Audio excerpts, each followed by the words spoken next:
We'll wait for that noise to die down. It's a bustling area. It is. And there's a lot of ambulances because the hospital's not too far. Sure. Hi, welcome to the 13th floor. I'm Marty Duda. Today we have with us Isla. How you doing? Yeah, I'm good. You thank wave at that camera over there. This one there. Very good. You're getting the hang of it. So thanks for stopping by. Thank you for having It's me. you and a violinist, which is always a good thing. Yeah. I've been playing with Natasha this afternoon. Okay. And how do you know Natasha? Natasha and I actually met, we had a friend who used to run open mics out of a sea cave over in Whangaparaoa. Of course. Yeah. That sounds so Kiwi. Yeah, it was beautiful. It was the kind of place that you could hear the music echoing out through the beach before you went down. And then, yeah, so awesome. Go on and play the music and then get chased back out by the waves. That sounds good. Now, you're originally from Christchurch, but you live in Auckland now. Yes, So tell us a little bit more about your musical history. Ooh, musical history. Well, my dad is a composer, so grew up surrounded by music. Nice. All my siblings, we used to harmonise to the TV ads and just general pests. But yeah, I started playing the flute when I was 9, and then Why the flute? I actually can't remember. My parents let me pick it. I don't know. It Seemed like a good idea at the time. Yeah, and then quickly rebelled against classical music. Sure.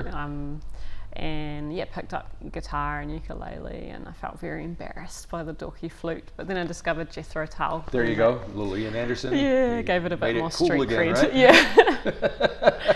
Yeah, and then just been writing songs ever since. Okay, all right. So we're going to hear a song today.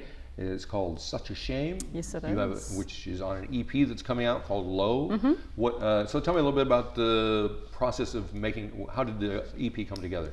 Yeah, it's a very wintry collection of songs, which now feels incredibly dramatic since we've seen some sunshine. Don't get used to it. Yeah, exactly. Remember last summer? Yeah, but yeah, it was, the goal was kind of just to write exactly what I was feeling, none of the sort of contrived play what people want to hear, just explore feelings and experiences that I'd had. So it's a little bit of a buzzkill, but I'm really proud of it. All right, so that's the EP, and you're going to do a song from that EP? Yes, so we're going to play a song called Such a Shame. Okay. It is kind of, it sounds like a diss track. It's not.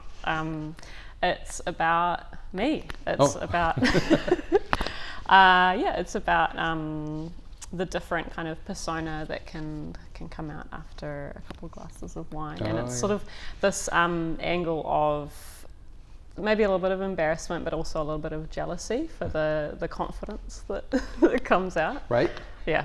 Oh, okay. So there's some good and some bad in that. Yeah, definitely. So yeah, it's quite a vulnerable body of work, the EP as a whole. And that's just one of the So you're tracks doing a gig at Big Fan. Yes. So how does that vulnerability translate to a live performance? It's a challenge. Yeah, so my partner Isaac, who plays on the band, he knows a lot more about the music industry, and he's constantly encouraging me to be more open and share my story, which doesn't necessarily come naturally to me, but I recognise that it's part of the job of being a musician. Yeah. Yep, people want to feel... They do. And everybody has the same stories, then they want to hear and relate and empathize and all that stuff. And that's the lovely thing when you release music, you just kind of release it to the world and you forget about it, and then people come back to you and say, that song you released, I listen to it all the time, and it's really helped with this experience. Excellent. All right, well, let's see if this helps. We're going to hear you do Such a Shame. Good luck with the EP release, and good luck with the show, and thanks for coming around. Cheers, thank you. 2, 3, 4.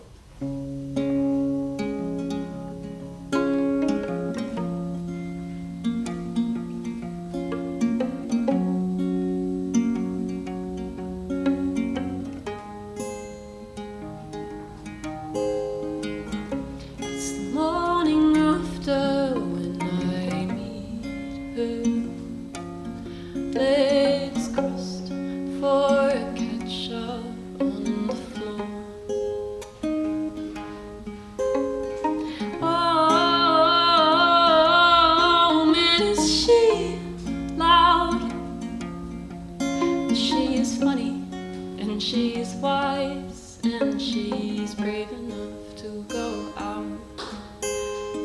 My mom always taught me